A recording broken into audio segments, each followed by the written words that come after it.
प्यार से कहना धन निरंकार जी। बिलासपुर के समागम पे जहाँ आप सब पिछले कुछ समय से आके हर एक संत जो भी कुछ फरमा रहे थे उसको श्रवण भी कर रहे थे और जीवन में वो अच्छी बातों को उतारना भी, तो कैसे ये भक्ति तो हर एक के ही मन में होती है। क्योंकि हम अगर देखें तो बोला जाता है और ये हकीकत भी है कि हम इंसान के अंदर एक दैवीय एक हमारी जो अंदर आत्मा और वो परमात्मा से ही आई हुई है। कैसे हम ह्यूमन बीइंग्स तो हैं बट हम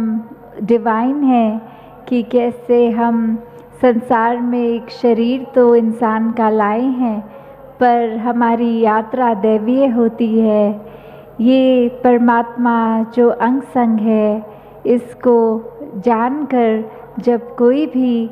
इसकी भक्ति में जुड़ता है तो वाकई ही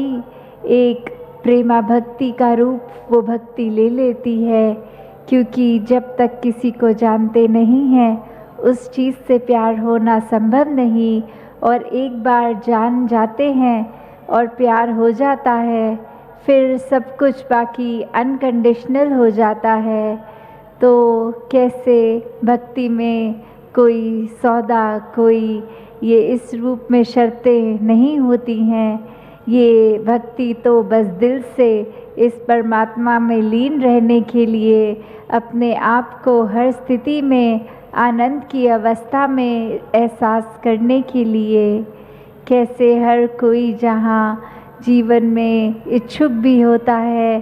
कि ये परमात्मा की प्राप्ति हो, और कैसे अगर इच्छा नहीं भी है तो उस व्यक्ति को अगर लग रहा है कि ये भौतिक दुनिया में सिर्फ हमने आए हैं तो अपना एक परिवार के अंदर जन्म लिया और कैसे कामकाज करते हुए ये धन दौलत कमाते हुए ज़िंदगी ख़त्म हो गई, तो एक बार अगर इस बात पे रिफ़्लेक्ट करके देखें कि क्या जीवन उसी की पर्पस के लिए है या इस संसार में इस जीवन में आए हैं तो उसके पीछे कोई गहरा मतलब और भी है जो सारे ही वेदों में लिखा है। किसी भी एक रिलीजन का हम होली बुक देख लें, हर एक में यही एक संदेश कि इंसान इस धरती पे आए हो इंसान बनकर, तो सिर्फ ये शरीर होना ही इंसानियत की पहचान नहीं। एक मन से एक इंसानी गुण, एक मानवीय गुण होंगे तो ही इंसान हो, और ये ज़िंदगी का परम लक्ष्य ही ये परमात्मा को जानकर अपनी पहचान कर लेनी है। तो कैसे ये संतों ने तो युगों युगों से ये संदेश दिया है, पर हम इंसान ही हैं जो ये संदेश सुन के भी अनसुना कर देते हैं। ऐसा लगता है कि हर युग में जब ये सच की आवाज़ दी गई तो इंसान ने अपनी आंखें बंद कर ली। वो सूर्य तो हर समय था, पर ये जिन्होंने आंखें खोली उनको ही ये रोशनी दिखी, और जो आंख बंद करके ही जीवन जीते चले गए उनके हिस्से कुछ नहीं। तो कैसे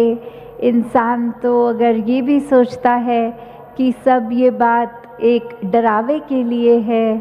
पर एक मृत्यु तो हकीकत है, वो कोई डरने के लिए नहीं बोला जाता। हम अगर आए हैं तो रुखसत भी होंगे इस जहान से, और रुखसत होने के टाइम अगर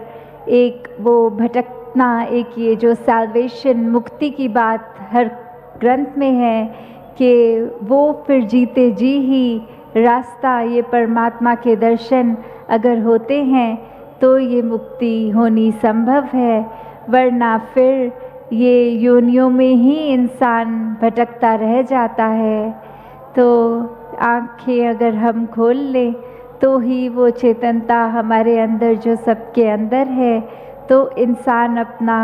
कुछ उस ज़िंदगी को जीते जी भला कर सकता है। वरना तो एक वही बात हो गई कि एक अगर हम बच्चे को बोलते हैं, अगर उस बच्चे के हाथ में पेंसिल या पेन है और वो कुछ दीवार पे लिख रहा है और बोलते हैं नहीं लिखना, तो वो लिखते लिखते भी बोलता है कि इस दीवार पे नहीं लिखना, इस दीवार पे नहीं लिखना। तो कैसे एक उदाहरण के तो ये मैसेज जो इसमें कि कैसे हमें सिर्फ रटन के रूप में नहीं, हमें सच में एक परमात्मा की जो एक वाकफियत है, ये जो दिख रहा है अंग संग, जब इसके रंग में हो तो ही वो भक्ति हर एक की एक इंडिविजुअल जर्नी की तरह, किसी की नकल करके नहीं, क्योंकि भक्ति में विश्वास सबसे अहम जो है। तो अगर किसी के अंदर विश्वास है वो उसका अपना है, किसी के सिर्फ करते हैं वो कॉपी करने से अपना विश्वास नहीं बनता। ये तो स्वयं एक खुद की यात्रा है, इस यात्रा पे हमें चलकर अपना विश्वास बनाना है। तो इंसान फितरत तो इस तरह भी होती है कि अगर एक दिन कोई केले का छिलका दिखा और उस पर एक ना दिखे हुए उस पर पैर रख के फिसल गया इंसान, अगले दिन फिर वही, तो फिर तो समझ आता है कि हम एक सूर्य की किरण होते हुए ही भी दिन में भी वो इंसान बार बार गिर रहा है, तो ये उसी की नादानी है। संतों ने हमेशा ये संदेश दिया है कि अपनी आंखें खोलो और ये परमात्मा को जानो, और अगर ये संदेश कान में पड़ने के बावजूद भी कोई वो कार्य नहीं कर रहा तो फिर तो वो नादानी है। और अगर वो छिलका किसी दिन ना भी पड़ा हो रास्ते में और ख़ुद हम ढूंढ के एक छिलका पहले तो फेंकें और फिर उस पे फिसलें, तो वो तो और भी ज़्यादा नादानी होगी। तो कैसे हमने जहाँ एक जीते जी ही संभव है इस परमात्मा को प्राप्त करना, वो कार्य से चूकना नहीं है। नहीं तो ये जो आखिरी पल में आंखें बंद होने का समय, तो उस समय ये पछताने के अलावा एक इंसान के पास और कुछ नहीं होता। कैसे हमने जीते जी जहाँ इस ब्रह्म ज्ञान द्वारा ही एक शिक्षाएं उस रूप में भी जीवन की लेते चले जानी है कि हमने हर एक मनुष्य से किस तरह एक संसार में रहना है, ये कोई दिखावा ना करते हुए मन से एक दूसरे से प्यार करना है। ये एकत्व पूरे संसार में होना फिर खुद ही संभव हो जाता है जब इस परमात्मा को प्यार कर रहे हैं, तो इस परमात्मा की रचना से भी खुद प्यार होता है। तो फिर हर कोई जहाँ इस उद्देश्य से अगर अपने जीवन को जी रहा है तो वाकई ही वो जीवन मुबारक जीवन है, वो संसार का वरदान वो इंसान फिर बन जाता है। और अगर वही इंसान कोई दूसरे रास्ते चल पड़ता है तो फिर अपना भी नुकसान करता है और औरों को भी उसके जीवन से एक सिर्फ अच्छी कुछ भी नहीं चीज़ मिलेगी। वो इंसान तो फिर एक मनुष्य ना होने का ही प्रमाण है।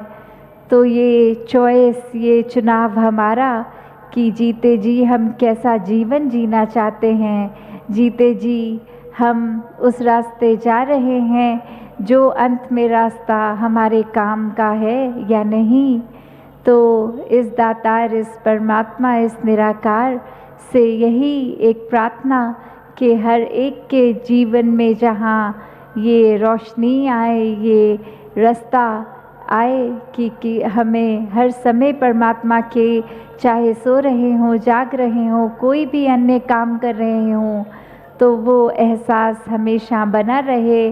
और हर कार्य फिर परमात्मा के एहसास में किया गया ही भक्ति है। ये भक्ति हर एक के जीवन में आए और यही भक्ति को और मजबूत करने के लिए हम संतों का संग करें, ये सत्संग करें, हम मन से इस परमात्मा के आगे अरदास करें, सुमिरन करें। ये जो शरीर, ये मन, ये हमें आर्थिक जो सुविधाएं मिली हैं उससे किसी की भी सेवा करना मुबारक बन जाता है। तो दासी और शब्दों का सहारा ना लेके इन्हीं शब्दों से आज्ञा प्राप्त करेगी। सात संगत जी, धन निरंकार जी।